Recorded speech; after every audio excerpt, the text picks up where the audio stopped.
My entire childhood was essentially preparation for a life of poverty, crime, and incarceration.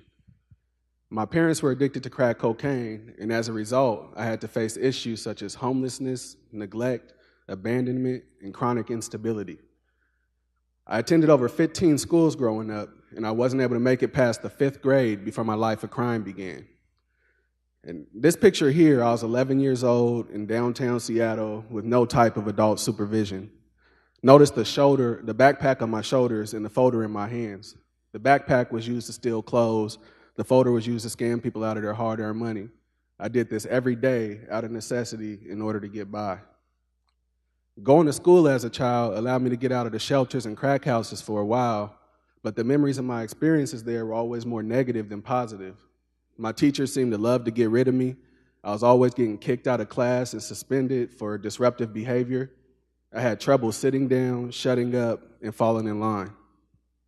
In all honesty, the experiences at school were just as damaging, if not more, as my experiences at home. I spent more time at school than I did at home during the day. School should have been my safe haven, a place where I could grow, develop, and learn, but instead it only prepared me to be a failure, removed from society. Getting kicked out of class all the time killed any sense of confidence or self-worth, in addition to my desire to succeed or even be present. I was unable to avoid the traps that were being set for me.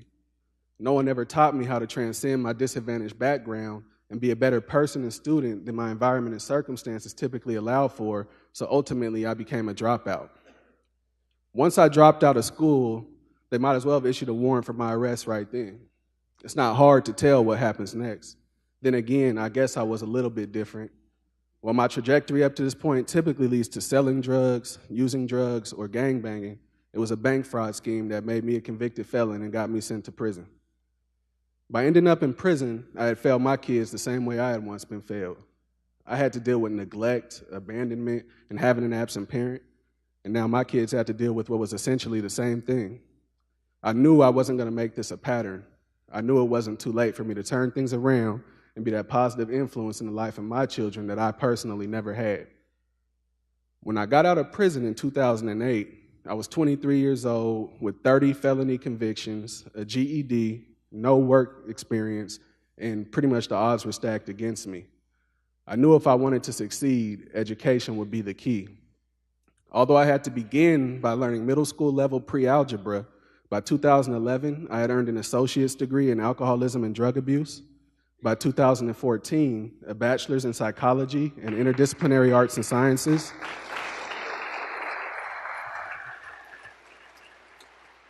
And in 2016, I successfully flipped my GED into a master's degree in interdisciplinary studies with a community and social change concentration.